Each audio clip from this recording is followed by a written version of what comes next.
नमस्कार दोस्तों। मैं पायल अरोड़ा आपके ऑनलाइन प्लेटफॉर्म पे आपका स्वागत करती हूँ। जैसा कि ईसीसी की फर्स्ट यूनिट हमने कंप्लीट कर ली थी, अभी सेकेंड यूनिट के ऊपर चलते हैं। फर्स्ट यूनिट थी हमारी बाल मनोविज्ञान, उसकी क्लासेस अपने कंप्लीट कर ली थी। सेकेंड यूनिट पर चलते हैं अपने। तो उसके अंदर हेल्थ से रिलेटेड है, केयर से रिलेटेड टॉपिक है। उसके बारे में चाइल्ड केयर क्या है, चाइल्ड हेल्थ क्या है, उससे रिलेटेड टॉपिक आएंगे, तो उसको आगे अपन डिस्कस करते हैं। ईसीसी और एनटीटी के बारे में अगर कोई और इन्फॉर्मेशन चाहिए तो आपकी स्क्रीन के ऊपर एक नंबर शो हो रहा है, आप उसके ऊपर कॉल करके सारी इन्फॉर्मेशन ले सकते हैं। चैप्टर सेकंड रहता है हमारा चाइल्ड केयर एंड हेल्थ, कि बच्चों की देखभाल किस तरह की जाए और बच्चों के स्वास्थ्य से रिलेटेड जितनी भी इंफॉर्मेशन है, कौन कौन सी डिजीज होती हैं, उनको उनका उपचार किस तरह करना है, ये सारी की सारी इंफॉर्मेशन हम इस यूनिट के अंदर देखेंगे। सबसे पहले देखते हैं कि स्वास्थ्य जो डब्ल्यू एच ओ है, वर्ल्ड हेल्थ ऑर्गेनाइजेशन है, उसने स्वास्थ्य को कितने टाइप के अंदर डिवाइड किया है, सबसे पहले हम उसके बारे में डिस्कस करते हैं। तो पहला क्वेश्चन को हम देखते हैं कि स्वास्थ्य के कितने प्रकार होते हैं। तो सबसे पहले जो हमारी डब्ल्यूटीओ है, विश्व स्वास्थ्य संगठन जिसको बोलते हैं, कि मुख्य रूप से तीन पार्ट के अंदर इसको डिवाइड किया है। शारीरिक स्वास्थ्य, हमारी फिजिकल हेल्थ, शरीर के अंगों, ऊतकों मतलब टिश्यूज हमारे, और अंग प्रणालियों को सुचारू व संतुलित कार्य करने की अवस्था। तो शारीरिक स्वास्थ्य क्या है, जिसके अंदर हमारे जितने भी बॉडी पार्ट हैं, वो हमारी बॉडी पार्ट के अंदर जितने भी टिश्यूज हैं उनको वो बैलेंस के अंदर काम करेंगे, तो इट्स मीन कि शारीरिक रूप से हम स्वस्थ हैं। इनका बैलेंस में रहना बहुत ज्यादा जरूरी है। सेकंड में कहते हैं कि इनको उचित आहार मिले, मतलब भोजन पूरी रूप से मिले, नियमित व्यायाम मिले, रेगुलर एक्सरसाइज मिले, पर्याप्त विश्राम मिले, पूरा रेस्ट भी नीड है, और नशा मुक्त जीवन शैली शामिल हो। तो इसके अंदर हम शारीरिक स्वास्थ्य के अंदर सबसे पहले हमारे फिजिकल जितने भी अंग हैं उनके बारे में बात करेंगे, टिश्यूज हैं उनके बारे में बात करेंगे, जितना ही हमारा जो सिस्टम बॉडी के अंदर चल रहा है उसके बारे में बात करेंगे कि वो सुचारू रूप से किस तरह चले, और उनको चलाने के लिए जो संतुलित भोजन है वो किस तरह मिले। सेकंड हम देखेंगे कि खान पान किस तरह होना चाहिए, नियमित व्यायाम एक्सरसाइज किस तरह, और उसके बेस के ऊपर कितना विश्राम होना चाहिए, और नशा मुक्त होना सबसे ज्यादा जरूरी है, वो हमारी फिजिकल एजुकेशन के अंदर आता है। अगर किसी भी तरह का ड्रग्स लिया जाता है, किसी भी तरह का नशा किया जाता है, तो कहीं ना कहीं जो हमारी फिजिकल हेल्थ है वो अनबैलेंस हो जाती है। ये अगर चीजों का हम ध्यान रखते हैं तो वह व्यक्ति को ऊर्जावान बनाएगा, कार्यकुशल बनाएगा, और रोग प्रतिरोधक भी बनाता है। मतलब हम बीमारियों से लड़ पाएंगे अगर हम रूटीन के अंदर एक्सरसाइज करते हैं, अगर एक्सरसाइज के साथ साथ हम विश्राम भी करते हैं, ड्रग्स से दूर रहते हैं, संतुलित भोजन लेते हैं, संतुलित कार्य करते हैं, तो ये चीजें अगर रहेंगी तो हमारे अंदर जो रोग प्रतिरोधक क्षमता है, बीमारियों से लड़ने की जो क्षमता है, वो डेवलप हो जाएगी और हम जल्दी से बीमार नहीं होंगे। तो स्वास्थ्य के अंदर सबसे पहले हमारी आती है फिजिकल हेल्थ आती है। दूसरी की बात करते हैं मेंटल हेल्थ। अगर फिजिकली हम हेल्दी होंगे तो मेंटली हम ओबियसली हेल्दी जल्दी हो सकते हैं, उन चीजों को जल्दी रिकवर कर सकते हैं, मेंटली हमारे ऊपर बर्डन कम आएगा अगर हम फिजिकली फिट रहते हैं। तो दूसरा टाइप रहता है स्वास्थ्य का मानसिक स्वास्थ्य, सोच, भावनाओं और व्यवहार में संतुलन बनाए रखने की क्षमता। हम क्या सोचते हैं, हमारे इमोशन किस तरह के हैं, और उन इमोशन के बेस के ऊपर हमारा बिहेवियर किस चीज का है, इनके अंदर अगर हम बैलेंस बनाए रखते हैं तो कहीं ना कहीं हम मानसिक रूप से स्वस्थ रहेंगे। तो मानसिक स्वास्थ्य के अंतर्गत क्या क्या आते हैं, हमारी सोच, हमारी मेंटालिटी, हमारा इमोशन, हमारी भावनाएं और हमारा बिहेवियर, इनमें संतुलन अगर होता है तो इट्स मीन हम मेंटली फिट है। दूसरा है तनाव को सकारात्मक रूप से संभालना। स्ट्रेस है, हर किसी की लाइफ में स्ट्रेस, एक ये तनाव का जो शब्द है वो आता ही है, लेकिन अगर हम इनको सकारात्मक पॉजिटिव वे में लेकर अगर हम संभाल पाते हैं तो इट्स मीन हम मेंटली हेल्दी हैं। और जीवन में संतुष्टि अनुभव करना, एक लाइफ के अंदर सेटिस्फेक्शन अगर किन्हीं चीजों से हमें मिलने लग जाए, स्टार्ट हो जाए, हम लाइफ को बहुत ही कामली निकाल सकते हैं। अगर स्ट्रेस में रहेंगे और चीजों से हमें सेटिस्फेक्शन नहीं मिल रहा, हम चीजों से संतुष्ट नहीं है, तो कहीं ना कहीं मेंटली हम डिस्टर्ब रहेंगे। और मेंटली डिस्टर्ब रहने का मतलब क्या है कि हम मेंटली हेल्थी नहीं है, हमारा मेंटल का जो मेंटली स्टेटस है वो कहीं ना कहीं वीक है। तीसरी आत्म नियंत्रण, सेल्फ कंट्रोल सबसे ज्यादा जरूरी है मेंटल हेल्थ के अंदर। सकारात्मक दृष्टिकोण, हर चीज को पॉजिटिव वे के अंदर हमने देखना है कि अगर कुछ गलत भी हो रहा है तो वो क्या रीजन है, क्यों गलत हुआ, उसका पॉजिटिव फैक्ट देखना है हमने। ना कि ये हुआ नहीं तो ये मैं कर दूंगा, ऐसा कर दूंगा, वैसा कर दूंगा, नहीं, हर चीज के पॉजिटिव वे को लेकर अगर हम चलेंगे, उन्हें हमारा जो दृष्टिकोण होगा अगर पॉजिटिव रह रहा है तो इट्स मीन हम मेंटली हेल्दी हैं। तो मेंटल हेल्थ के अंदर पॉजिटिव दृष्टिकोण होना, सकारात्मक दृष्टिकोण होना सबसे ज्यादा जरूरी है। और भावनात्मक स्थिरता भी इसका आधार है। इमोशनली अनबैलेंस ना हो हम, जल्दी ही हम रोने लग जाएं, जल्दी हम में एंगर इश्यूज आने लग जाएं, जल्दी हम बहुत ज्यादा खुश हो जाएं, तो ये सारी की सारी चीजें हमारे को इमोशनली अनबैलेंस करती हैं। तो हमें अपने इमोशंस को थोड़ा सा बैलेंस करके चलना होगा, तभी हम मेंटली हेल्दी होंगे। तो मेंटली, मानसिक रूप से स्वास्थ्य के अंदर क्या क्या चीजें आती हैं? सोच, भावनाओं और व्यवहारों में संतुलन सबसे पहली चीज। दूसरी, तनाव को किस तरह लेना है, पॉजिटिव वे में लेना है। और जीवन में संतुष्टि का अनुभव करना है, हमें हर चीज से संतुष्ट रहना है। तीसरा, आत्मनियंत्रण रखना है, वही सकारात्मक दृष्टिकोण। जैसे भी यहाँ पर तनाव को लेकर अगर हम सकारात्मक रूप रखते हैं तो हमें हर चीज के लिए सकारात्मक दृष्टिकोण होना जरूरी है। और भावनात्मक स्थिरता इसका बेसिक है, आधार है, इसका बेस क्या है? भावनात्मक स्थिरता। इमोशनल रूप से हम स्टेबल रहें तो कहीं ना कहीं हम मेंटली हेल्दी हैं। अगर हम इमोशनल रूप से, इमोशनली स्टेबिलिटी नहीं है हमारे अंदर, तो कहीं ना कहीं हम अनबैलेंस होंगे और हमारा जो स्वास्थ्य है वो कहीं ना कहीं बिगड़ जाएगा। तो कहीं दो टाइप के हमने स्वास्थ्य देखे, एक शारीरिक स्वास्थ्य और एक मानसिक स्वास्थ्य।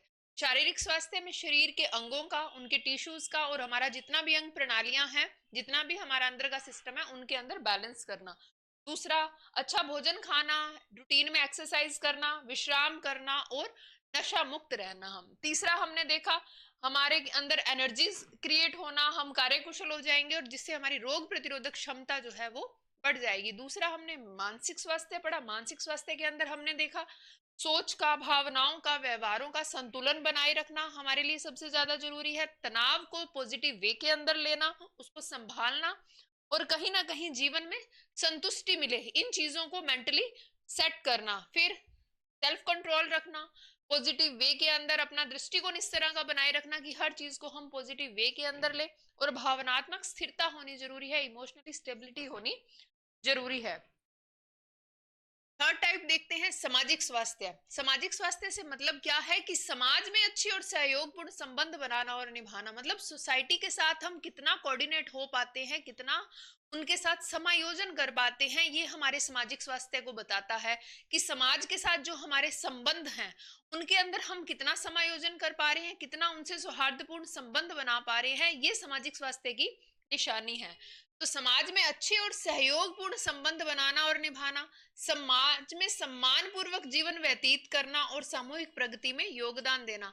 अगर आप अकेले रहते हो, कोई भी समाज के अंदर आप जिसमें जाते हो वहां पर आपकी रिस्पेक्ट नहीं हो रही, आपको आदर नहीं दिया जा रहा, सम्मान नहीं दिया जा रहा, तो आप सामाजिक रूप से स्वस्थ नहीं हो। सामाजिक रूप से स्वस्थ होने के अंदर सम्मान वैल्यू करता है, वहां पर एडजस्टमेंट वैल्यू करता है कि समाज के साथ आपके व्यवहार अगर सौहार्दपूर्ण है, एक प्रेम पूर्वक व्यवहार है आपका कहीं ना कहीं, तो आप सामाजिक रूप से भी स्वस्थ रहोगे। संचार कौशल, कम्युनिकेशन स्किल आपके अंदर होना बहुत ज्यादा जरूरी है कि आप कितना इंटरेक्ट कर सकते हो लोगों से, आप कितना कम्युनिकेट कर सकते हो, ये स्किल डेवलप अगर आपके पास है तो आप सामाजिक रूप से स्वस्थ हो। टीम वर्क होना जरूरी है, ये नहीं कि मैं अकेला ही सब कुछ कर लूंगा, सब कुछ मिलजुल कर होता है, तो वो टीम वर्क अगर आप में है और सहयोग की भावना का विकास होना, तो सामाजिक रूप से अगर आपको स्वस्थ होना है, आप एक सामाजिक स्वस्थ इंसान बनना चाहते हो, तो कहीं ना कहीं आपके अंदर ये क्वालिटी होनी जरूरी है क्या कि समाज के साथ आपके अच्छे और सहयोगपूर्ण संबंध हो और उन संबंधों को आप निभाना भी जानते हो। सिर्फ संबंध बनाना वैल्यू नहीं करता, उन संबंधों को आगे लेकर जाना, उनको निभाना भी वैल्यू करता है। दूसरा है, समाज में आपसे सम्मान पूर्वक आपका जीवन हो, आपका एक रेपुटेटेड स्पेस हो, एक रेपुटेटेड आपका प्लेस हो, वहां पर होना भी आपका जरूरी है।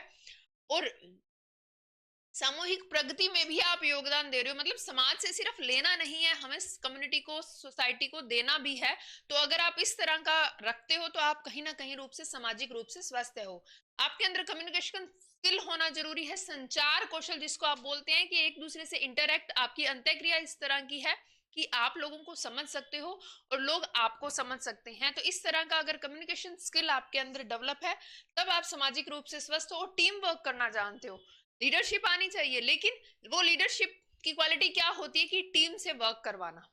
अगर आपस में ही कोऑर्डिनेशन नहीं है तो टीम वर्क होना पॉसिबल नहीं है, और अगर आप टीम वर्क करते हो तो कहीं ना कहीं सामाजिक रूप से आप स्वस्थ हो। और सहयोग की भावना का विकास होना, एक दूसरे के सहयोग के बिना कोई भी काम नहीं हो सकता, तो सहयोग की भावना का विकास होना सबसे ज्यादा जरूरी है। तो ये कुछ इंपॉर्टेंट चीजें रह जाती हैं। अगर आपके अंदर ये स्किल्स हैं, अगर ये क्वालिटी है, तो आप सामाजिक रूप से स्वस्थ हो। तो WHO के बेस के ऊपर हमने 3 तरह के स्वास्थ्य देख लिए: शारीरिक स्वास्थ्य, मानसिक स्वास्थ्य और सामाजिक स्वास्थ्य। तो तीनों की अलग अलग क्वालिटी है, तीनों के अंदर एक कुछ सिग्निफाई किया हुआ है कि अगर आप में ये क्वालिटी है तो आप इन चीजों से रिकवर हो रहे हो, आप सामाजिक रूप से स्वास्थ्य हो, आप मानसिक रूप से स्वास्थ्य हो और आप शारीरिक रूप से स्वास्थ्य हो। WHO, वर्ल्ड हेल्थ जो ऑर्गेनाइजेशन है, विश्व स्वास्थ्य संगठन जो है हमारा, उसने ये 3 टाइप के स्वास्थ्य हमें बताए हैं।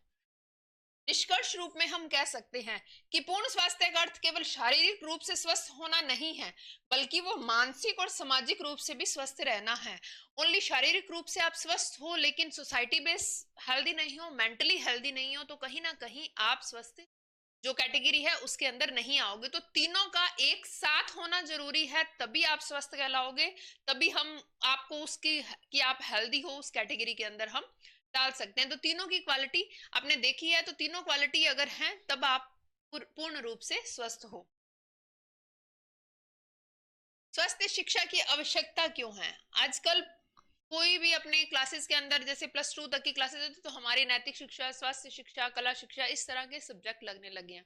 पहले भी लगते थे, बीच में कुछ टाइम ड्रॉप आउट हुआ, लेकिन वापस ये सब्जेक्ट वापस कैरी ऑन किए जा रहे हैं। तो हमें स्वास्थ्य शिक्षा की क्यों जरूरत है, हमें क्यों पढ़ना चाहिए स्वास्थ्य शिक्षा को, क्यों इसके बारे में जानकारी लेनी चाहिए? अभी आप ECC कर रहे हो, इसके अंदर भी आपका एक स्पेशल टॉपिक लगा दिया गया है कि स्वास्थ्य शिक्षा की क्या आवश्यकता है, क्या इसका महत्व है, इसके टाइप क्या होते हैं, कौन कौन सी डिजीज है, उनका उपचार किस तरह करें, और वो डिजीज किन किन कारणों से होती हैं, वो सारी चीजें इसके अंदर सब्जेक्ट वाइज लगाई गई हैं। तो हमें इनकी आवश्यकता क्यों है उसके बारे में देखते हैं। तो स्वास्थ्य शिक्षा का उद्देश्य है व्यक्ति को स्वास्थ्य संबंधी सही ज्ञान देना। देखो, स्वास्थ्य शिक्षा क्यों दी जाती है कि आपको सही इंफॉर्मेशन प्राप्त हो, क्योंकि कई चीजों के मिथ होते हैं, कई चीजें ऐसी होती हैं कि कुछ और बताया जाता है लेकिन वो डिजीज होती कुछ और है। तो उन चीजों का माइंड के अंदर क्लेरिफिकेशन हो कि क्या क्या चीजें हैं, कैसी हैं, किन रीजन से होती हैं, इनके पीछे कौन उत्तरदायी है, ये सारी चीजें हम स्वास्थ्य शिक्षा के माध्यम से पढ़ सकते हैं। तो सही इंफॉर्मेशन हमें मिले, इस वजह से स्वास्थ्य शिक्षा की आवश्यकता है।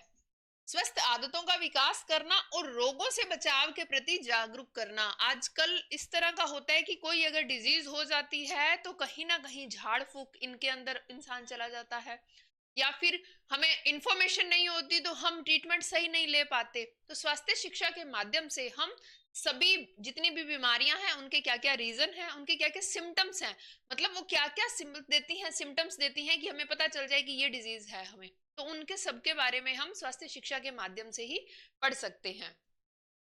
स्वास्थ्य शिक्षा के प्रमुख साधन क्या हैं? विद्यालय में स्वास्थ्य शिक्षण, सबसे पहले स्कूल के अंदर, विद्यालय के अंदर स्वास्थ्य शिक्षा के बारे में बताया जाएगा कि स्वास्थ्य संबंधी आदतें कौन सी हैं। जैसे छोटी क्लासों में बच्चों को सिखा दिया जाता है कि हाथ धोकर खाना खाना है, हैंड वॉश करना है, किस तरह बैठना है, किस तरह उठना है, साफ सफाई का किस तरह ध्यान रखना है। ये सारी चीजें बच्चों को छोटे होते ही सिखा दी जाती हैं, स्वास्थ्य संबंधी आदतें डाल दी जाती है। स्वच्छता के बारे में बता दिया जाता है कि साफ सफाई किस तरह रखनी है, और संतुलित आहार, जैसे फास्ट फूड वगैरह है तो उनको बच्चों को मना किया जाता है कि आजकल टिफिन बाउंडेड हो गया कि भी क्या टिफिन के अंदर होना चाहिए। प्रॉपर शेड्यूल बना दिया जाता है कि मंडे को ये मिलेगा, ट्यूसडे को, वेडनेसडे, थर्सडे, ये पूरा फिक्स कर दिया जाता है जिससे बच्चे संतुलित आहार ले सके। कितना कार्बोहाइड्रेट चाहिए, कितना प्रोटीन चाहिए, वसा चाहिए, सारी चीजों का पूरा एक डाटा दे दिया जाता है जिसके द्वारा बच्चा संतुलित आहार, संतुलित भोजन करता है। बच्चे को शुरू से ही सिखा दिया जाता है। व्यायाम, योग शिक्षा दी जाती है स्कूलों के अंदर, अलग अलग एक्सरसाइज करवाई जाती है, एरोबिक्स करवाई जाती है, तो व्यायाम के बारे में अलग अलग शिक्षा दी जाती है जिससे बालक स्वस्थ रह सके। तथा रोग निवारण के उपाय भी सिखाए जाते हैं। ऐसी डिजीज जो गंदगी से हो रही है, ऐसी डिजीज जो किसी वायरस से हो रही है, ऐसी डिजीज जो आसपास बैठने से हो रही हैं उन डिजीज के बारे में, उन बीमारियों के बारे में बच्चों को इन्फॉर्मेशन दे दी जाती है। उस इन्फॉर्मेशन से क्या होता है, बच्चे थोड़ा सा अवेयर रहते हैं उन चीजों के प्रति, और कहीं ना कहीं उन चीजों के अंदर नहीं जाते, भटकते नहीं है। उन्हें पता है कि क्या चीजें हमें अप्लाई करनी है और क्या चीजें नहीं अप्लाई करनी, जिससे हम स्वस्थ रह सकें, और किन चीजों को अप्लाई करने से हमारी हेल्थ डाउन होगी। तो बचपन से ही इन्हें छोटी क्लासों के अंदर ही इन चीजों की शिक्षा दे दी जाती है। व्यायाम और शारीरिक शिक्षा, देखो विद्यालय में स्वास्थ्य शिक्षण बताया, फिर व्यायाम और शारीरिक शिक्षा के बारे में। आजकल असेंबलीज वगैरह होती है स्कूल के अंदर, जितने भी स्कूल हैं, चाहे वो गवर्नमेंट हैं चाहे प्राइवेट हैं, कहीं भी असेंबली जब की जाती है, सुबह प्रार्थना सभा जिसको आप बोलते हो कि वो की जाती है, तो उसके अंदर नियमित रूप से व्यायाम करवाया जाता है और शारीरिक क्षमता और रोग प्रतिरोधक क्षमता जिससे बढ़ती है। रूटीन के अंदर एक्सरसाइज करवाई जाती है, पीटी करवा दी जाती है, बच्चे फिजिकली फिट रहे। योगा करवा दिया जाता है, एरोबिक्स करवा दिया जाता है, डंबल्स वगैरह के द्वारा बच्चों को ट्रेनिंग दे दी जाती है। कई स्पोर्ट्स एक्टिविटी इस तरह की करवाई जाती है जिसकी वजह से बच्चे एक्सरसाइज के अंदर चले जाते हैं। डायरेक्ट इनडायरेक्ट बच्चों को व्यायाम करवाया जाता है, हर टाइप का व्यायाम करवाया जाता है, जिसके कारण बच्चे फिजिकली फिट रहते हैं। तो ये स्कूल के अंदर ये शिक्षा दे दी जाती है।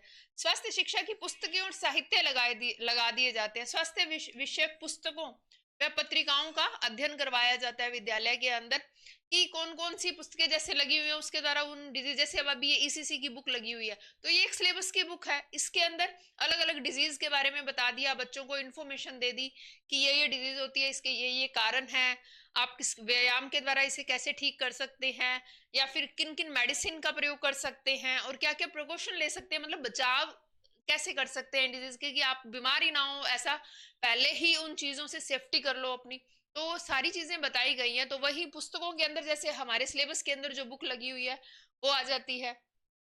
समाज सेवा संस्थाओं द्वारा स्वास्थ्य के प्रति जागरूक करके भी इन चीजों से बचा जा सकता है। तभी अलग अलग प्रोग्राम ऑर्गेनाइज किए जाते हैं। जैसे अभी वर्तमान के अंदर पोलियो मुक्त भारत है। पोलियो कैसे गया भारत से, क्यों जागरूक किया लोगों को कि सबको पोलियो की दवाई पिलाई जानी चाहिए। बड़ी बड़ी टीवी के अंदर ऐड की गई थी, हर सोशल मीडिया के ऊपर ऐड की थी, 2 बूंद जिंदगी की, इस तरह कुछ स्लोगन बना दिए गए थे जिससे सभी को उनसे फ्री कर दिया गया था, और आज भारत पोलियो मुक्त है। भारत के अंदर एक भी ऐसा केस नहीं है करंटली की बेटी का जिसको पोलियो हो, पोलियो मुक्त कर दिया गया भारत को। तो ये जागरूकता है, कहीं ना कहीं स्वास्थ्य संबंधी जागरूकता कार्यक्रम अपनाए गए, जिसकी वजह से जो डिजीज है वो कहीं ना कहीं जड़ से खत्म हो जाती है। अगर हम उन चीजों के लिए अवेयर ही रहेंगे, हम जागरूक ही रहेंगे उन चीजों के लिए, तो कैसे पॉसिबल है कि उस डिजीज की चपेट में आ जाएंगे। तो हम पहले ही उन चीजों के प्रति अवेयर हो जाएं कि जिससे हमारे वो इन्फेक्शन ही ना हो, जिससे हमारे अंदर वो जो उसके विषाणु है, कीटाणु है, जिस भी वजह से वो डिजीज हो रही है, तो वो हमारे अंदर एंट्री नहीं होंगे, तो कैसे हम बीमार हो सकते हैं। तो जागरूक अगर रहेंगे तो उन चीजों के प्रति, तो कहीं ना कहीं उन चीजों से हमारा बचाव स्वतः ही हो जाएगा।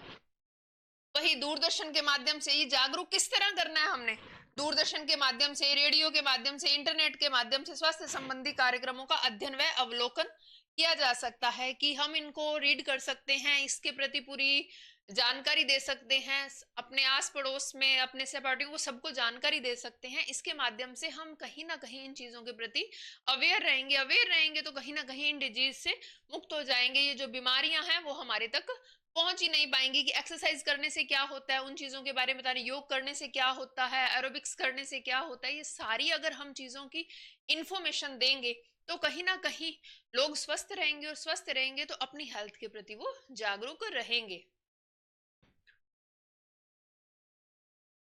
स्वास्थ्य शिक्षा का महत्व क्या है, क्यों जरूरी है स्वास्थ्य शिक्षा? सबसे पहले स्वच्छता के लिए, संतुलित आहार के लिए, और व्यायाम की आदतों के विकास के लिए स्वास्थ्य शिक्षा जरूरी है। देखो स्वास्थ्य शिक्षा मतलब हमारी खुद की हेल्थ। अगर हम अपनी खुद की हेल्थ के लिए अवेयर हैं तभी आसपास लोगों को अवेयर कर सकते हैं। अगर आप खुद अपनी चीजों के लिए अवेयर नहीं है तो आप किसी को कैसे रोक सकते हो या कैसे टोक सकते हो कि आप ये चीज नहीं कर। आप में अगर कोई आदत है तभी आप उस चीज को सुधारोगे। आप उस आदत को, खुद को बुरी आदत है उसको सुधार नहीं पा रहे और दूसरों को शिक्षा दे रहे हैं कि आप इस आदत को छोड़, ऐसा पॉसिबल नहीं। पहले खुद के ऊपर उस चीज को अप्लाई करना पड़ेगा, देन हम दूसरे पर अप्लाई कर सकते हैं। तो कहीं ना कहीं स्वास्थ्य शिक्षा है, उसके माध्यम से हम स्वच्छता को सीख सकते हैं। हमारा संतुलित आहार मतलब किस तरह का भोजन लें जिसके द्वारा हम हेल्दी रह सकें। और व्यायाम सबसे बड़ी चीज है, एक्सरसाइज सबसे बड़ी चीज है। एक्सरसाइज के द्वारा हम फिजिकली फिट रह सकते हैं। बीमारियों की रोकथाम के लिए और समय पर उपचार की जानकारी हमें स्वास्थ्य शिक्षा से मिल जाएगी। अभी आपको बताया कि कुछ डिजीज होती हैं, अगर हमें उनके सिम्टम्स पता है तो हम तुरंत उसका इलाज करवा सकते हैं। हमें सिम्टम्स पता ही नहीं कि ये इस बीमारी के सिम्टम्स हैं, ये इस बीमारी ये आ रही है हमारे ऊपर, या ये हमारे को लक्षण दिखाई दे रहे हैं उसके, हमें जब पता ही नहीं तो हम उसका उपचार सही टाइम पर नहीं करवा सकते। और जब सही टाइम पर उपचार नहीं मिलेगा तो कहीं ना कहीं वो डिजीज के जो घातक परिणाम है वो हमें फेस करने पड़ेंगे। अब स्वास्थ्य शिक्षा की अगर हमने पढ़ाई की हुई है, स्वास्थ्य शिक्षा के बारे में हमें जानकारी है, तो कहीं ना कहीं हम इन चीजों के प्रति अवेयर रह जाएंगे। और जैसे ही हम इसके प्रति अवेयर हैं, हम जागरूक हैं अगर उन चीजों के प्रति, तो कहीं ना कहीं उन चीजों का उपचार भी हम इजीली कर पाएंगे। जैसे डब्ल्यूएचओ ने 3 प्रकार की हेल्थ बताई। मानसिक हेल्थ बता दी हमारी कि बेटी के मेंटली हम किस तरह हेल्थी रह सकते हैं, फिजिकली हम किस तरह रह सकते हैं, और सोशल हेल्थ बता दिया। तो वही वही ये जो है ये हमें किस चीज के बारे में बता रही है, शारीरिक, मानसिक और सामाजिक स्वास्थ्य में हम किस तरह सुधार कर सकते हैं। जैसे फर्स्ट स्लाइड के अंदर मैंने आपको बताया था कि शारीरिक हेल्थ क्या है, मानसिक स्वास्थ्य क्या है, और सामाजिक स्वास्थ्य क्या है। इन तीनों के बारे में मैंने आपको बताया। तो हमें पता है ना कि शारीरिक रूप से स्वस्थ मतलब हम फिजिकली फिट हो, हमारे अंगों का संचालन सही हो, हम व्यायाम करें, विश्राम करें, ये चीजें कहीं ना कहीं हमें फिजिकली फिट रहेंगी। मानसिक मानसिक के अंदर सबसे पहले हमने बताया कि हमें इमोशनल जो है हम उनको बैलेंस कर सके, हमारे जो इमोशन है उनको बैलेंस कर सकें, हर चीज को पॉजिटिव वे में सोचें, हर चीज के प्रति हमारा सकारात्मक दृष्टिकोण हो, जिसके द्वारा हम मानसिक रूप से स्वस्थ रह सकते हैं। सामाजिक स्वास्थ्य के बारे में भी हमने पढ़ा कि सामाजिक स्वास्थ्य क्या है, कि समाज के साथ कोऑर्डिनेशन करके अगर चीजों को कैरी ऑन करें तब भी हम स्वस्थ रह सकते हैं। समाज के प्रति सहयोग की भावना हो, टीम वर्क किया जाए तो कहीं ना कहीं सामाजिक रूप से हम स्वस्थ रहेंगे। तो ये चीजें किसके द्वारा हमें पता चली, स्वास्थ्य शिक्षा के माध्यम से ही हमें पता चली कि हम स्वच्छता कैसे रखें, संतुलित आहार कैसे लें, व्यायाम की आदतों को किस तरह कैरी ऑन करें, बीमारियों से रोकथाम कैसे करें, इनका उपचार कैसे करें, सामाजिक रूप से स्वस्थ कैसे रहें, मानसिक रूप से स्वस्थ कैसे रहें, और शारीरिक रूप से स्वस्थ कैसे रहें। ये सारी की सारी इंफॉर्मेशन हमें कैसे पता चलेगी, ये पता चलेगी हमें स्वास्थ्य शिक्षा के माध्यम से। और यही हमारे जीवन में सबसे इंपॉर्टेंट रोल प्ले करती है। अभी स्वास्थ्य शिक्षा के बारे में बात करी थी तो उसके अंदर सबसे बड़ी चीजें रहती हैं मातृ मृत्यु। जो मदर है, बच्चे को जन्म देते ही उसकी डेथ हो जाती है। रीजन, स्वास्थ्य संबंधी जो सुविधाएं हैं वो उसे अवेलेबल नहीं हो पाती, स्वास्थ्य संबंधी जो सुविधाएं हैं वो उसके आसपास नहीं होती, या फिर कई और भी रीजन होते हैं, जैसे टाइम से पहले उसका मदर बन जाना, टाइम से पहले उसका विवाह हो जाना, जिसके कारण उसके फिजिकल इतनी एबिलिटी नहीं होती कि वो बच्चे को जन्म दे सके, जिसकी वजह से उनकी डेथ हो जाती है। तो ये रीजन हम सारे इसके अंदर देखेंगे कि मातृ मृत्यु होती क्या है। सबसे पहले गर्भावस्था के दौरान, जब गर्भ धारण किया हुआ तब, और प्रसव के 42 दिनों के भीतर भीतर, जैसे बच्चे को जन्म दे दिया और उसके 42 डेज के अंदर अंदर गर्भावस्था या प्रसव संबंधी कारणों से महिला की मृत्यु को कहते हैं मातृ मृत्यु। मतलब मदर की डेथ का मातृ मृत्यु एक टर्म दे दी गई, तो उसको क्या कहते हैं कि अगर गर्भावस्था के दौरान मतलब बच्चे को जन्म देते समय, या फिर बच्चे को जन्म देने के 42 दिनों तक अगर उस औरत की मृत्यु हो जाती है, उस माता की मृत्यु हो जाती है, तो वो मातृ मृत्यु के अंतर्गत आएगी। भारत की स्थिति को देखते हैं तो भारत के अंदर ये सबसे ज्यादा है, क्योंकि यहाँ पर मेडिकल फैसिलिटी अवेलेबल नहीं होती, यहाँ पर बाल विवाह जैसी कुरीतियां हैं, जिसके कारण ये दर कहीं ना कहीं हमेशा अप रहती है। भारत में मातृ मृत्यु दर लगभग 35,000 जीवित जन्म 3.5% है। देखो मातृ मृत्यु की दर कितनी है, 3.5%। इतनी लेडीज मर जाती हैं बच्चे को जन्म देते ही, या फिर बच्चे के जन्म देने के 42 दिनों के अंदर अंदर उनकी डेथ हो जाती है। ग्रामीण क्षेत्रों और पिछड़े राज्यों में यह दर और भी अधिक है, क्योंकि वहां पर शिक्षा का अभाव होता है, वो जागरूक नहीं है, जिसके कारण ये जो रेट है वो और भी ज्यादा अप हो जाती है। ग्रामीण एरिया के अंदर, ये जो पिछड़े एरिया है उसके अंदर, वहां पर लोगों को कुछ इन्फॉर्मेशन नहीं होती, पता नहीं होता, जानकारी नहीं होती, जिसके कारण सही ट्रीटमेंट नहीं मिल पाता। और सही ट्रीटमेंट के अभाव के अंदर कहीं ना कहीं ना उन्हें सुरक्षा मिलती है, ना उचित टाइम सही समय पर दवाइयां मिलती हैं, जिसके कारण उनकी डेथ हो जाती है। 35% महिलाओं को गर्भावस्था के दौरान उचित चिकित्सा सुविधाएं नहीं मिलती। ये देखो अभी वही बात बताई कि टोटल बात करें अगर 100 महिलाएं हैं तो उसमें 35 महिलाएं ऐसी होंगी जिनको पूरी की पूरी चिकित्सा की जो पूरी सुविधाएं मिलनी चाहिए पूरे गर्भाकाल के अंदर 10 मंथ से लेकर पूरे 9 मंथ तक जितनी सुविधाएं मिलनी चाहिए, जितने आयरन, फॉलिक एसिड या जो कुछ भी उनको विटामिन प्रोटीन्स की जरूरत है वो मिल नहीं पाती, प्रॉपर सप्लीमेंट्स नहीं मिल पाते और पूरा ट्रीटमेंट नहीं मिल पाता, पूरी चिकित्सा सुविधाएं नहीं मिल पाती, जिसके कारण क्या होता है कि उनकी डेथ हो जाती है। केवल 27% प्रसव प्रशिक्षित स्वास्थ्य कर्मियों की देखभाल में ही होते हैं। भारत की बात हो रही है, भारत के अंदर ओनली 27%, अगर 100 लेडीज हैं अगर वो गर्भावस्था के अंदर हैं तो उसमें से ओनली 27 महिलाएं ऐसी होंगी जिनको चिकित्सा सुविधाएं प्रॉपर मिल रही हैं और प्रशिक्षित लोगों से, मतलब स्पेशल डॉक्टर जो हैं उनके माध्यम से, जिस फील्ड का जो डॉक्टर है, जो गायनक है, क्योंकि वो प्रसव करवाना जानती है इसकी वजह से वो प्रशिक्षित है और वो सुविधा उसको मिल पा रही है। तो 100 में से ओनली 27 महिलाएं ही ऐसी हैं जिनको ये शिक्षा, ये जो फैसिलिटी है वो मिल पाती है। विश्व स्तर पर बात करें तो मातृ मृत्यु दर प्रति 1 लाख जीवित जन्म है, पर लाख बच्चों के पीछे जीवित महिलाओं की, यहाँ पर पूरे विश्व की बात करते हैं तो उसका आगे आपको एक आंकड़ा बताती हूँ। देखो क्षेत्रों की बात करें, विकसित देशों की बात करें जो पूरी तरह डेवलप हुए हैं, लाइक अमेरिका, एग्जाम्पल दे रहे हैं, और भी बहुत कंट्रीज हैं लेकिन एक एक कंट्री का एग्जाम्पल दे। विकसित देशों की बात करें तो MMR रेट ओनली 26 है, 100 में से 26, इतना ही। विकासशील देशों की बात करें तो 370 है। अफ्रीका उप सहारा देशों की बात करें तो 600 है, मतलब बहुत ज्यादा है। लैटिन अमेरिका की बात करें तो 630। एशिया पूरे की बात की जाए, यहाँ पर देखो अलग अलग देशों के बारे में हमने बात कर ली, लेकिन पूरे कॉन्टिनेंट की बात करें तो एशिया की बात करें तो 270, यूरोप में 23, नॉर्थ अमेरिका की बात करें तो 12, और पूरे विश्व का जब हम एवरेज निकालते हैं तो वो है 370। तो बहुत ही बात करें तो बहुत ही शर्मनाक आंकड़े हैं कि भाई ठीक है, जिसके द्वारा महिलाओं की सेफ्टी, महिलाओं को ट्रीटमेंट मिलना नहीं मिल पा रहा, जिसके कारण ये जो मृत्यु दर है, ये जो गर्भ काल के समय औरतों की मृत्यु हो रही है, वो दर जो है बढ़ती जा रही है। रीजन क्या है, किस कारण ये मातृ मृत्यु दर बढ़ रही है?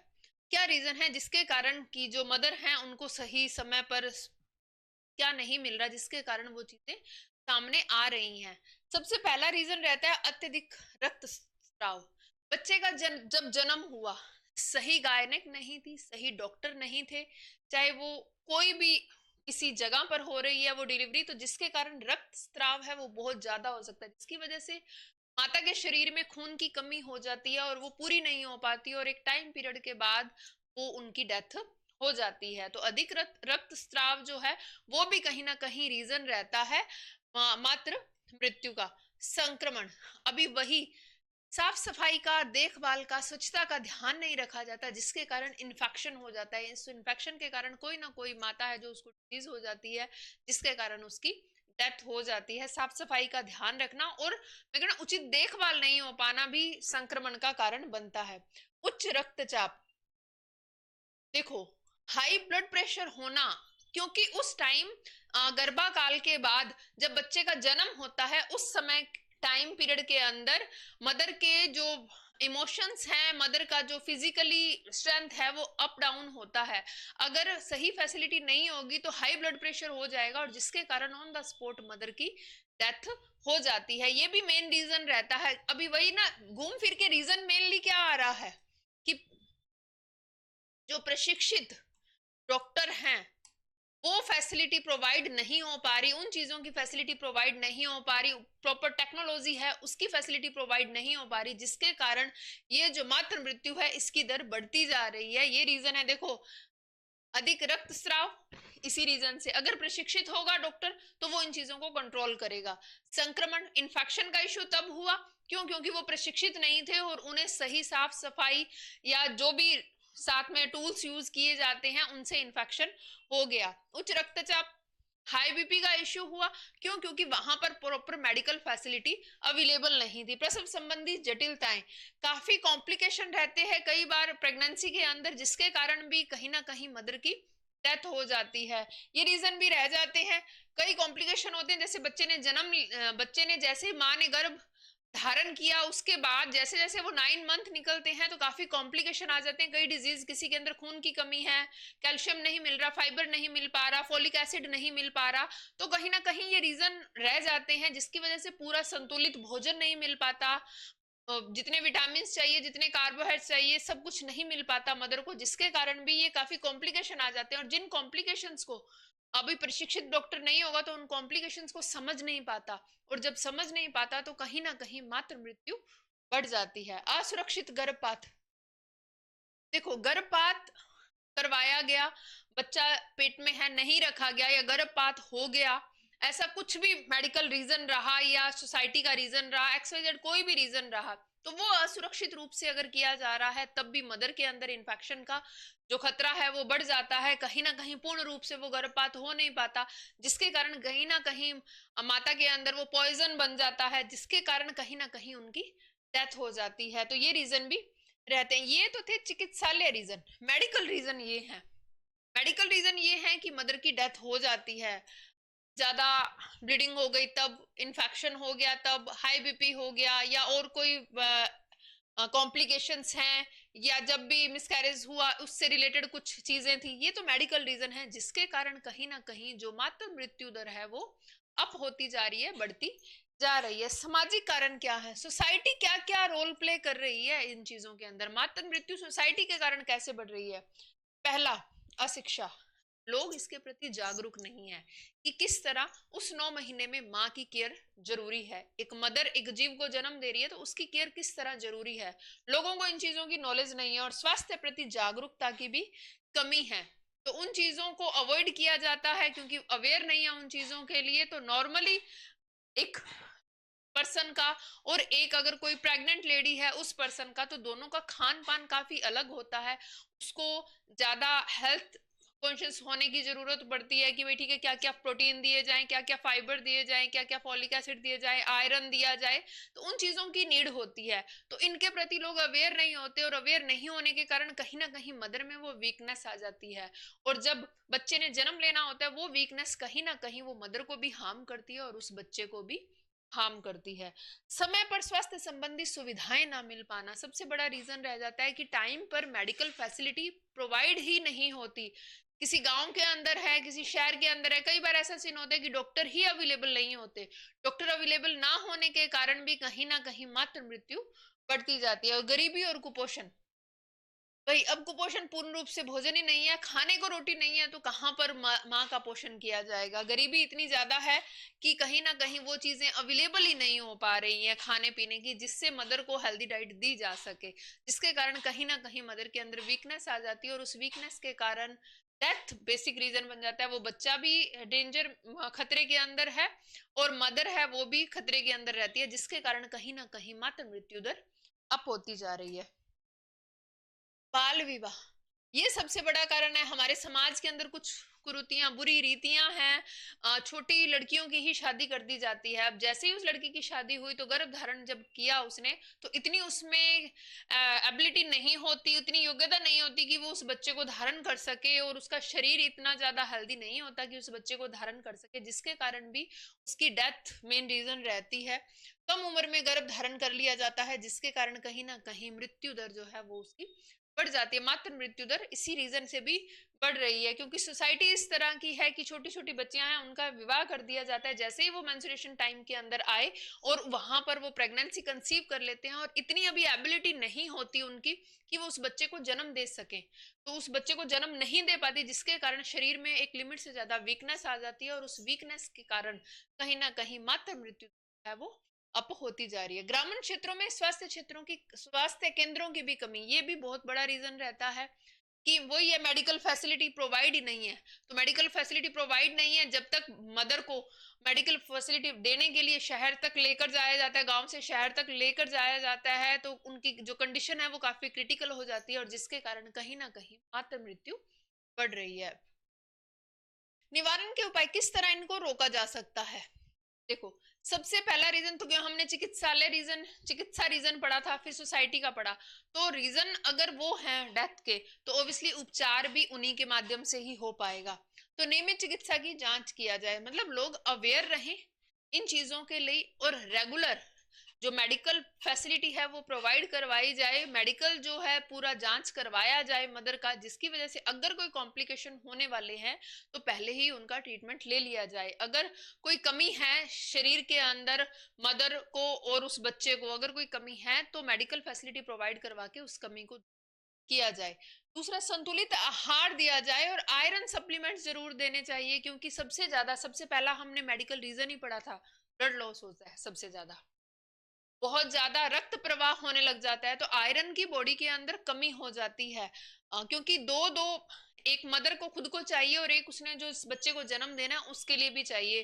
तो वो जो आयरन सप्लीमेंट्स हैं ये प्रेगनेंसी के अंदर सबसे ज्यादा कंपलसरी चीजें रह जाती हैं। तो अगर आयरन की कमी है, फॉलिक एसिड की कमी है, तो वो चीजें सप्लीमेंट के द्वारा मदर को पूरी की जानी चाहिए। और संतुलित आहार देना चाहिए, भोजन संतुलित मिलना भी बहुत ज्यादा जरूरी है। प्रशिक्षित स्वास्थ्य कर्मियों की देखरेख में प्रसव करवाया जाए, हमेशा प्रसव प्रशिक्षित डॉक्टर के माध्यम से ही करवाया जाए। ऐसा ना हो कि कोई अनपढ़ है या कोई ऐसे ही है उनके द्वारा वो प्रसव कर, जिसकी वजह से क्या होता है, इन्फेक्शन का इश्यू रह जाता है, जो कॉम्प्लिकेशन है उनको दूर नहीं किया जाता। कहीं ना कहीं मेडिकल फैसिलिटी पूरी नहीं होने के कारण, इन्फेक्शन होने के कारण भी मातृ मृत्यु दर बढ़ती जाती है। ग्रामीण स्वास्थ्य सेवाओं का विस्तार किया जाए, गांव के अंदर ये मेडिकल फैसिलिटी प्रोवाइड करवाई जाए। अगर गांव के अंदर मेडिकल फैसिलिटी प्रोवाइड होगी तो सबसे बड़ा बेनिफिट होगा कि अगर गांव के अंदर कोई महिला प्रसव करवाना है तो वो शहर की ओर भागना नहीं पड़ेगा। जितनी देर शहर की ओर जाने में वक्त लगेगा उतनी देर में वो कॉम्प्लिकेशन होकर कहीं ना कहीं डेथ रीजन बन जाती है। तो चाहिए कि गांव के अंदर सबसे पहले मेडिकल फैसिलिटी प्रोवाइड करवाई जाए और असुरक्षित गर्भपात पर रोक लगाई जाए और सुरक्षित मातृत्व सेवाएं दी जाएं। गर्भपात ऐसे नहीं है कि, पहली बात तो अभी लिंग जांच को रोक दिया गया है। गर्भपात का मेन रीजन रहता है लिंग, जो या लड़का है या लड़की है। आज भी सोसाइटी इस तरह की मान्यता के साथ चलती है कि लड़कियां हैं तो इसको जन्म नहीं देना, उसको गर्भ में ही मार दिया जाए, और लड़का है तो आगे प्रसव करवाया जाए।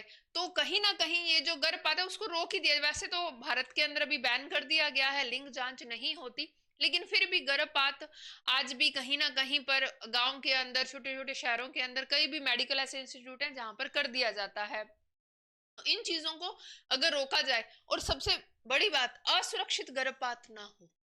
मतलब अगर किया भी जा रहा है, कुछ और रीजन रह गया है, अगर किया भी जा रहा है तो कहीं ना कहीं ऐसी फैसिलिटी प्रोवाइड करवाई जाए और सुरक्षित रूप से गर्भपात किया जाए कि कहीं कोई इन्फेक्शन ना हो, कहीं कोई ऐसा पार्टिकल अंदर ना रह जाए जिसके कारण पॉइजन बन जाए और कहीं ना कहीं मातृ मृत्यु से हो जाए। और जब प्रसव करवाया जाए तो सुरक्षित मातृत्व सेवाएं भी अवेलेबल हों, पूर्ण रूप से सुरक्षित सेवाएं दी जाएं, जिसके द्वारा माता की और बच्चे की दोनों को बचाया जा सके। निष्कर्ष रूप में हम कह सकते हैं कि मातृ मृत्यु दर को कम करने के लिए चिकित्सा सुविधाओं का विस्तार होना जरूरी है। महिलाओं में स्वास्थ्य शिक्षा, पोषण सुधार और सामाजिक जागरूकता का होना भी अत्यंत आवश्यक है। महिलाओं में खुद में जागरूकता का होना जरूरी है, उन्हें खुद को जानना चाहिए इन चीजों के बारे में कि क्या क्या हमारे लिए जरूरी है इस टाइम पीरियड के अंदर, और उन चीजों को अपने लिए वो कैरी ऑन करें कि भाई ठीक है, हम इन चीजों का उपयोग करके कहीं ना कहीं अपनी खुद की हेल्थ को फिट रख सकते हैं। चिकित्सा सुविधाओं का विस्तार करना भी बहुत ज्यादा जरूरी है और जागरूक होना भी जरूरी है कि अगर इन चीजों के प्रति हम जागरूक रहते हैं तो कहीं ना कहीं इनको हम रोक सकते हैं, कहीं ना कहीं मातृ मृत्यु दर है वो उनको कम किया जा सकता है। अभी कुछ डिजीज के बारे में मैंने आपको बताया था कि स्वास्थ्य शिक्षा का जब हम अध्ययन करते हैं तो कुछ डिजीज ऐसी होती है जिनके बारे में हमें पता ही नहीं होता। अगर उन चीजों के बारे में नॉलेज ही नहीं है तो बिना नॉलेज के हम उसका उपचार कैसे कर सकते हैं। तो इसी के अंदर आपका ये जो चैप्टर हेल्थ केयर का चैप्टर था उसके अंदर कुछ डिजीज के बारे में भी बताया गया है कि ये डिजीज है, इनके ये सिम्टम्स होते हैं और इस तरह इनको उपचार किया जा सकता है, और अगर किसी को हो जाए तो आगे ना फैले तो उसके लिए हम क्या क्या सावधानियां रखें उसके बारे में भी बताया गया है। सबसे पहले डिजीज हम पढ़ते हैं चेचक, स्मॉल पॉक्स बोलते हैं जिसको हम। चेचक एक गंभीर और संक्रामक विषाणु जनित रोग है। विषाणु जनित रोग मतलब अगर वो छींकने से हवा से, उन चीजों से फैल रहा है। उसका जो कहीं ना कहीं जो वायरस है वो आगे की आगे फैलता है। देखो चेचक जो डिजीज होती है कुछ इस तरह की होती है, स्किन के ऊपर कहीं ना कहीं छोटे छोटे फफोले से हो जाते हैं, और उनसे अगर कोई पानी निकल रहा है, अगर वो किसी और को टच हो जाए तो उसके भी वो डिजीज हो जाती है। प्राचीन काल में इसका वेरियोल वायरस इसका रीजन रहता है, इसके वायरस जनित है ये, तो ऑब्वियसली यहाँ पर विषाणु जनित पड़ा है, तो ऑब्वियसली वायरस जनित है ये डिजीज। यह प्राचीन काल से ही मानव समाज में फैलता आया और लाखों लोगों की मृत्यु का भी कारण बना है। प्राचीन समय के अंदर ये बहुत ज्यादा था। विश्व स्वास्थ्य संगठन डब्ल्यूएचओ ने 1980 में आधिकारिक रूप से यह घोषणा की कि टीकाकरण का अभियान चलाया और चेचक को पूरी तरह से समाप्त कर दिया था। वर्तमान में यह चेचक डिजीज पूरी तरह से समाप्त है, आगे नहीं फैलती। डब्ल्यूएचओ के द्वारा टीकाकरण करवाया जाता है। छोटे बच्चों का आपने देखा होगा टीकाकरण होता है, कार्ड बनाया जाता है, उस कार्ड के अंदर बच्चों को छोटे होते ही इनकी वैक्सीनेशन दे दी जाती है कि ये डिजीज के जो सिम्टम्स हैं ये बच्चे में आए ही ना। हालांकि ऐतिहासिक और शैक्षणिक कारणों में इसका अध्ययन आज भी किया जाता है। हम पढ़ते जरूर हैं इस डिजीज को। रीजन क्या क्या है? मुख्य कारण इसका वेरियोला वायरस है, और वेरियोला वायरस का नाम याद रखना, यह व्यक्ति से व्यक्ति में संक्रमित बूंदों द्वारा फैलता है, जैसे छींकने के द्वारा, खांसी के द्वारा, बोलते समय ये डिजीज फैलती है। अगर किसी को ये बीमारी है और अगर वो बोल रहा है या छींक रहा है तो कहीं ना कहीं वो जो छींटे अगर किसी और के ऊपर पड़ रहे हैं तो कहीं ना कहीं ये बीमारी उसको भी हो जाती है। संक्रमित व्यक्ति के फफोलों के तरल पदार्थ कपड़े पर, बिस्तर पर या व्यक्तिगत वस्तुओं के संपर्क से भी फैलता है। आपको बताया कि ये देखो इस बच्चे को देखो यहाँ पर इस चेचक डिजीज के बारे में हमने बताया है। बच्चे के फेस के ऊपर छोटे छोटे फफोले हो रखे हैं और उन फफोलों के अंदर क्या होता है, पानी भर जाता है। अब वो बच्चा जहां पर सो रहा है, अगर वो फफोलों का पानी उस चादर के ऊपर लगा हुआ है, उस बेडशीट के ऊपर लगा हुआ है, कहीं ना कहीं कोई इसके पास बैठा है और उसकी बॉडी को भी इसका पानी है जो फफोलों का कहीं ना कहीं वो टच कर गया, तब भी ये चेचक डिजीज आगे फैल जाती है। लक्षण क्या क्या है? स्टार्टिंग के क्या क्या 7 से 17 दिन बाद ही दिखाई देते हैं इन्फेक्शन के इसके लक्षण। मतलब इस कंडीशन के अंदर बहुत बाद में आता है बच्चा। पहले कुछ सिम्टम्स दिखाई देते हैं। सबसे पहले अचानक ही तेज बुखार हो जाना।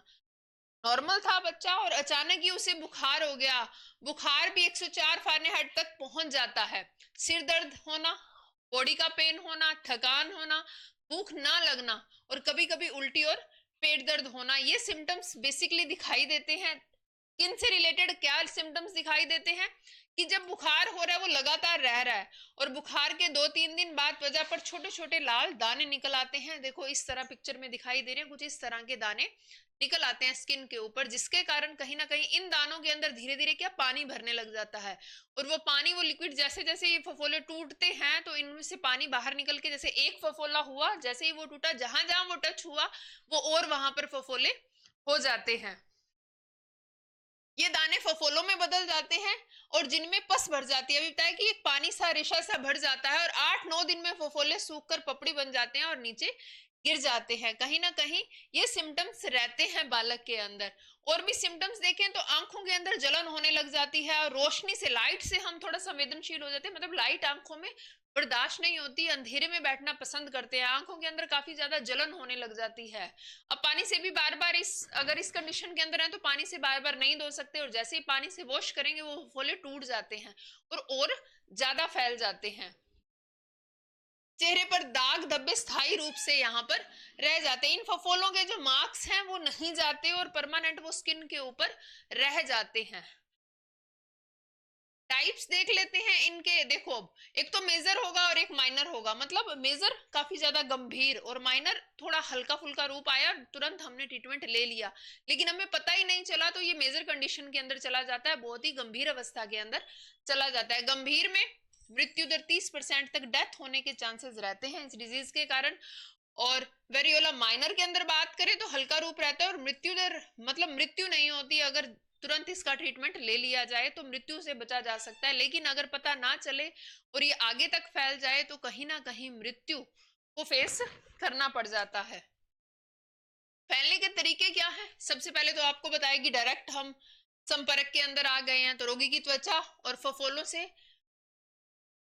टच हुए और कहीं ना कहीं वो पानी हमारी बॉडी पर टच हुआ तो हमें भी इस डिजीज को फेस करना पड़ेगा। मतलब इस डिजीज से रिलेटेड जो बंदा है अगर उसके पास बैठ रहे हैं और उसके फफोलों का पानी हमारी स्किन के ऊपर लग गया है, डायरेक्ट कनेक्ट हो गए हैं, तो कहीं ना कहीं ये डिजीज हमें भी हो जाएगी। वायु द्वारा अगर उसके पास बैठे हैं तो वायु के द्वारा भी संपर्क होना इजी है। खांसी अगर वो कर रहा है और छींक से निकली अगर बूंदे आ रही हैं, ड्रॉपलेट्स आ रही हैं, कहीं ना कहीं वो बूंदे हमारे ऊपर गिर गई हैं, तो तब भी ये रीजन हो सकता है कि हमारे को ये डिजीज हो जाए। वस्तुओं के माध्यम से भी हो जाते हैं। आपको बताया था कि अगर वो बच्चा जिस बेडशीट पर लेट रहा है, जिस टॉवल का यूज कर रहा है, जो वो कपड़े पहन रहा है, अगर उनके ऊपर इनका वो पानी फफोलों का लगा हुआ है तो कहीं ना कहीं हमें भी वो डिजीज हो जाएगी। तो वस्तुओं के माध्यम से संक्रमित कपड़े, बिस्तर, तौलिए, बर्तन अगर हम यूज कर लेते हैं उसके, तब भी चेचक होने के चांसेस रहते हैं। अब बचाव कैसे किया जा सकता है? सबसे पहला मेडिकल रीजन ही रहेगा। कैसे हम बच सकते हैं? सबसे पहला मेडिकल फैसिलिटी के द्वारा। तो टीकाकरण सबसे पहला रहता है कि चेचक का टीका, स्मॉल पॉक्स वैक्सीनेशन ही सबसे प्रभावी बचाए का तरीका था उस टाइम। वैक्सीनेशन के अलावा इसका कोई रास्ता नहीं है कि जिसके द्वारा इसको जिससे बचा जा सके, कि एक बार वैक्सीनेशन हो गई तो बॉडी के अंदर ये जो वायरस है वो एंटर नहीं हो सकता और कहीं ना कहीं हमारे अंदर जो रोग प्रतिरोधक क्षमता है चेचक से लड़ने की वो इंक्रीज हो जाती है, वो बढ़ जाती है, जिसके द्वारा ये जो वायरस है हमारी बॉडी के ऊपर इन्फेक्शन नहीं कर सकता। WHO ने, वर्ल्ड हेल्थ जो ऑर्गेनाइजेशन है, उसने वैश्विक टीकाकरण अभियान से यह रोग समाप्त हो गया है। करंटली इंडिया के अंदर नहीं है, खत्म हो चुका है, लेकिन फिर भी हमारा पढ़ना जरूरी है। संक्रमित व्यक्ति को अलग रखना चाहिए।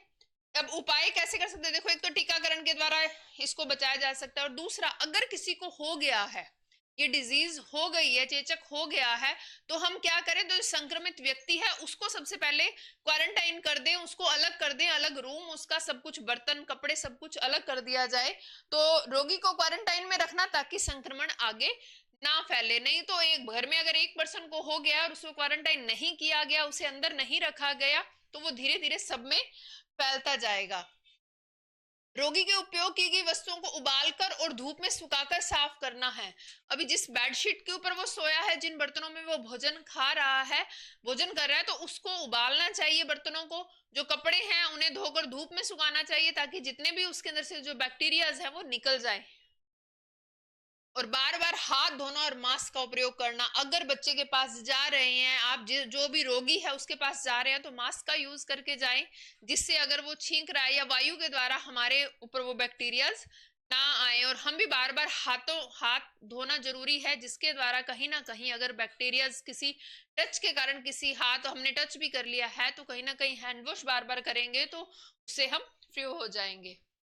सार्वजनिक जागरूकता, देखो अवेयरनेस तो हर चीज की जरूरी है। जैसे हमने मातृ मृत्यु दर पढ़ा था, उसके अंदर भी जागरूक होना जरूरी है। तो इसके लिए भी गांव और शहर में स्वास्थ्य कर्मियों द्वारा जागरूकता अभियान चलाया जाना चाहिए। अगर ये बार बार सबको बताया जाए कि किस तरह ये डिजीज होती है, इसके सिम्टम्स क्या हैं, कैसे बचा जा सकता है, तो इसकी जानकारी अगर सभी को दे दी जाए, लोगों को जागरूक कर दिया जाए, तो इस बीमारी से हम बच सकते हैं। चेचक का उन्मूलन कैसे हटाया गया इसको WHO के द्वारा?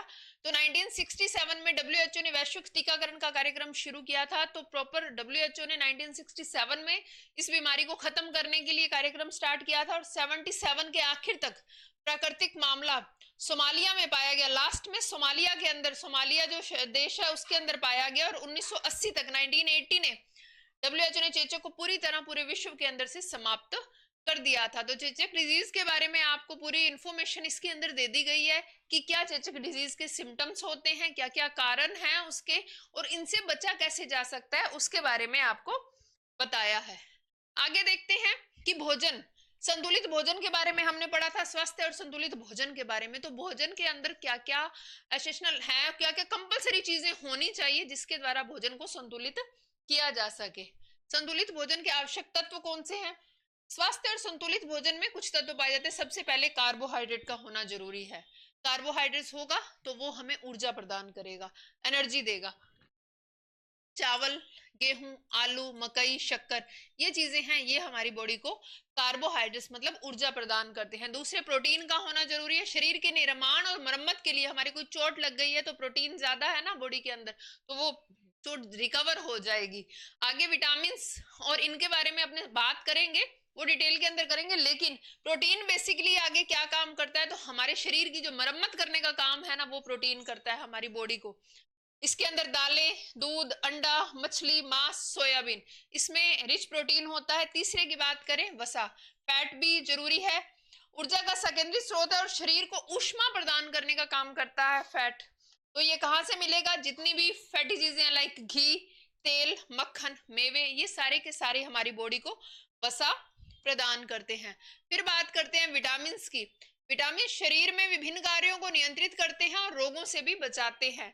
फल सब्जियां अगर हम ले रहे हैं, दूध ले रहे हैं, अंडा ले रहे हैं, तो कहीं ना कहीं हमारी बॉडी में विटामिन जनरेट होंगे और अलग अलग टाइप्स के विटामिन हर अलग अलग काम करते हैं। खनिज लवण की, मिनरल्स की बात करें तो दांतों और हड्डियों की मजबूती के लिए मिनरल्स जरूरी हैं। तो हड्डियों और दांतों की मजबूती और रक्त निर्माण में ये मिनरल्स रहते हैं। दूध, हरी पत्तेदार सब्जियां ले, नमक ले, फल ले, तो कहीं ना कहीं वो खनिज का हमारे बॉडी के अंदर मिनरल्स बनाने का काम करते हैं। वाटर सबसे कंपलसरी चीज, पाचन, डाइजेशन, जो हमारा सिस्टम है उसको स्ट्रॉन्ग करते हैं। रक्त संचार और शरीर के तापमान को नियंत्रण करने के लिए आवश्यक है पानी का हमारी बॉडी के अंदर। तो पीने का पानी स्रोत क्या है, पीने का पानी, फल है, सब्जियां हैं, दूध है, उनसे भी हमें लिक्विड मिलता है। फल है, जैसे वाटरमेलन ले रहे हैं तो उसमें पानी है, हम पंपकिन ले रहे हैं तो उसके अंदर पानी है, तो वो हमारी बॉडी को कहीं ना कहीं वाटर की जो नीड्स है वो कंप्लीट करता है। प्रोटीन का महत्व क्या है, हमने यहाँ प्रोटीन पढ़े, विटामिन पढ़े, ये सारी चीजें, इनका क्या रोल है हमारी बॉडी के अंदर, तो शरीर के निर्माण में सहायक है। प्रोटीन को शरीर का निर्माण खंड कहा जाता है, बॉडी बिल्डिंग फूड कहा जाता है प्रोटीन को। कहीं ना कहीं प्रोटीन ही है जिससे बॉडी बिल्डिंग फूड हमारे बॉडी का कहा जाता है। यह नई कोशिकाओं, मांसपेशियों और ऊतकों के निर्माण में सहायक, जितने हमारे टिश्यूज हैं उसको बनाने का काम करता है। हमारी जो मांसपेशियां हैं, मसल्स हैं, उनको स्ट्रॉन्ग करने का काम करता है। हमारी जो कोशिकाएं हैं उनको बनाने का, रिकवर करने का ये काम करता है। ऊतक को मरम्मत, वही टिश्यू को मरम्मत देता है। अगर हमारी कोई चोट लग जाए तो घाव हमारा जल्दी बढ़ जाता है अगर हमारी बॉडी के अंदर प्रोटीन है। एंजाइम और हार्मोन का निर्माण करता है। देखो, पाचन क्रिया करने के लिए हमारे मुंह में लार होती है एक, तो जिसकी वजह से हम चीजों को जल्दी डाइजेस्ट कर पाते हैं। अगर वो लार हमारे भोजन, जितने ज्यादा हम चीज को चबाएंगे वो उतनी जल्दी डाइजेस्ट हो जाएगी, क्योंकि जो लार है वो एंजाइम जो है और पाचन और शारीरिक क्रियाओं को नियंत्रित करने वाले एंजाइम और हार्मोन से ही प्रोटीन बनते हैं। रोग प्रतिरोधक क्षमता बढ़ाने का काम करती है। हमारी बॉडी के अंदर बीमारियों से लड़ने की जो पावर है वो हमें मिलता है। एंटीबॉडी बनाने के अंदर शरीर को रोगों से बचाता है। देखो, एंटीबॉडी बनाने का काम करता है। बच्चों में, गर्भवती महिलाओं और किशोरों के विकास के लिए भी विशेष रूप से ये आवश्यक है। अभी हमने मातृ मृत्यु दर पढ़ी, बच्चों का भोजन देखा, चेचक डिजीज के बारे में हमने देखा। तो अगर हम इस तरह का आहार लेते हैं, मतलब ऐसा भोजन लेते हैं जिनके अंदर ये सारी चीजें, कार्बोहाइड्रेट, वसा, प्रोटीन, विटामिन, मिनरल्स, ये चीजें अगर ले रहे हैं, तो कहीं ना कहीं हम हेल्दी रहेंगे। और हेल्दी रहेंगे तो कहीं ना कहीं मातृ मृत्यु दर, अगर माता को उस टाइम वो दिया जाए तब भी मातृ मृत्यु दर कम हो जाएगी। कोई हमें रोग प्रतिरोधक अगर क्षमता ज्यादा है तो चेचक जैसा जो वायरस है क्या हमारी बॉडी के अंदर एंटर कर पाएगा? नहीं कर पाएगा, क्योंकि हमारे में रोग प्रतिरोधक क्षमता ज्यादा है। तो संतुलित भोजन में सभी आवश्यक पोषक तत्व होने जरूरी हैं, लेकिन प्रोटीन विशेष रूप से महत्वपूर्ण काम करता है, क्योंकि ये हमारी बॉडी की मरम्मत करता है, हमारी बॉडी का विकास करता है, हमारे सेल्स को डेवलप करता है। तो प्रोटीन सबसे ज्यादा इंपॉर्टेंट रोल प्ले करता है हमारे संतुलित भोजन के अंदर। लेकिन प्रोटीन विशेष रूप से महत्वपूर्ण है क्योंकि यह शरीर के निर्माण, उसकी मरम्मत, उसके विकास और रोग प्रतिरोधक क्षमता में मुख्य भूमिका निभाता है। देखो, यहां पर हमने प्रोटीन के बारे में पढ़ा। तो प्रोटीन देखो क्या कर रहा है, प्रोटीन शरीर का निर्माण, इसी वजह से इसको बॉडी बिल्डिंग फूड कहा जाता है। तो हमारे शरीर का पूरा जो सेटअप है वो प्रोटीन के ऊपर कहीं ना कहीं हम कह सकते हैं डिपेंड। हमारी चोट लग गई तो उसको रिकवर करने का काम करेगा, तो इसी वजह से इसको बॉडी बिल्डिंग फूड भी कहा जाता है। अब प्रोटीन के टाइप्स देख लेते हैं हम। प्रोटीन को उनके स्रोत और गुणवत्ता की, उसकी क्वालिटी और कहां से वो मिलता है, उनके आधार पर हम दो भागों के अंदर बांट सकते हैं। एक तो प्लांट बेस होगा और एक पादप प्रोटीन, वनस्पति बेस होगा, और एक होगा जंतु प्रोटीन जिसको हम एनिमल प्रोटीन भी कहते हैं। तो दोनों बेस के ऊपर है जहां से हमें प्रोटीन मिल सकता है। तो पौधों से कौन कौन से प्रोटीन प्राप्त होते हैं? जैसे पौधे, दालों से मिल रहा है हमें, चने से मिल रहा है, राजमा से मिल रहा है, मूंगफली से मिल रहा है, सोयाबीन, अनाज, मेवे, ये सारे के सारे प्रोटीन के रिसोर्सेज है जिनसे हमें प्रोटीन मिलता है। ये प्लांट बेस है, पौधों से मिल रहे हैं ये हमें। तो इनमें से कुछ आवश्यक एमिनो अम्ल कम मात्रा में थोड़ा हो सकता है, लेकिन इनसे हमें मिलता है। दूसरा देखते हैं एनिमल प्रोटीन्स। एनिमल प्रोटीन्स मतलब जिनमें पूर्ण रूप से प्रोटीन कह सकते हैं हम कि फुल प्रोटीन वाले हैं। लाइक दूध से मिल रहा है, लाइक अंडे से मिल रहा है, मछली से मिल रहा है, मांस से मिल रहा है और पनीर से मिल रहा है। ये सारे के सारे जो प्रोटीन है वो एनिमल बेस है, मतलब जिनको हम जंतु पशु प्रोटीन या जंतु प्रोटीन कह सकते हैं। ये तो थे स्रोत के आधार पर, मतलब हमें मिल कहां से सकते हैं, वो था स्रोत बेस के ऊपर। दूसरा है गुणवत्ता के आधार पर, क्वालिटी बेस के ऊपर हम बात करें तो एक होता है पूर्ण प्रोटीन और एक होता है अपूर्ण प्रोटीन। पूर्ण प्रोटीन मतलब फुल उनसे प्रोटीन मिल रहा है, और अपूर्ण कुछ मात्रा में हमें उनसे मिल रहा है। पूर्ण प्रोटीन की बात करें तो अंडा, दूध, मांस, मछली और सोयाबीन, इनसे फुल्ली प्रोटीन हमें मिलता है। और अपूर्ण प्रोटीन की बात करें तो एमिनो अम्ल की जो मात्रा है वो थोड़ी कम होती है उसके अंदर, और इसके अंदर फुल होता है। तो इसके अंदर थोड़ा कम है तो हमें पूर्ण रूप से उससे प्रोटीन नहीं मिलता, लेकिन मिल रहा है। तो वो कौन कौन सी चीजें हैं, जैसे अनाज, दालें, मेवे, देखो। लेकिन इन्हें मिलाकर खाने से आवश्यक अमीनो अम्ल की पूर्ति हो सकती है, मतलब पूर्ण रूप से नहीं मिल रहा, लेकिन कुछ मात्रा में इसके अंदर हमें मिल रहा है। अभी हमने स्रोत के आधार पर पढ़ा, अभी क्वालिटी बेस के ऊपर पढ़ा। अभी तीसरा देखते कार्य के आधार पर। संरचनात्मक प्रोटीन शरीर की कोशिकाओं को, सेल को, हमारे टिश्यूज को, हमारे जितने भी अंग हैं उनकी संरचना में ये भाग लेते हैं। तो मेनली कोलेजन और केराटिन, ये दो हैं जिससे हमें प्रोटीन मिलता है, और हमारी बॉडी को ये रीजनरेट करते हैं, हमारी बॉडी को रिकवर करते हैं, हमारी बॉडी की मरम्मत करते हैं, जिसको हम बोलते हैं।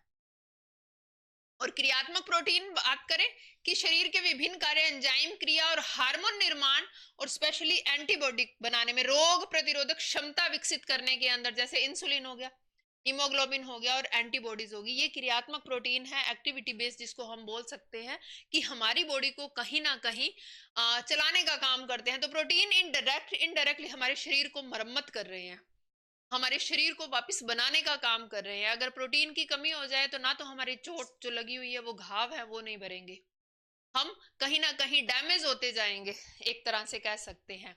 तो बार बार खुद को रिकवर करने के लिए प्रोटीन की नीड हमें पड़ती है, जैसे इंसुलिन हो गया, हार्मोन हो गए, इंसुलिन हो गए, सॉरी, हीमोग्लोबिन हो गया और एंटीबॉडी हो गए।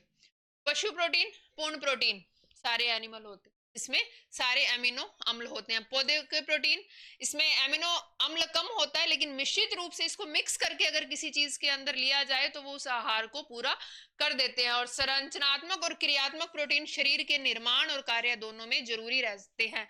ये एक तरह से हम समरी देख सकते हैं कि पशु प्रोटीन क्या काम करते हैं, पूर्ण रूप से ये प्रोटीन वाले हैं। जैसे हमने मांस, मछली, अंडा, ये चीजें पढ़ी थी, पनीर, ये चीजें पढ़ी थी, तो वो पूर्ण रूप से हैं।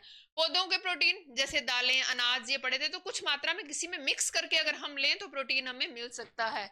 और संरचनात्मक और क्रियात्मक प्रोटीन तो शरीर के निर्माण और कार्य दोनों के लिए जरूरी है।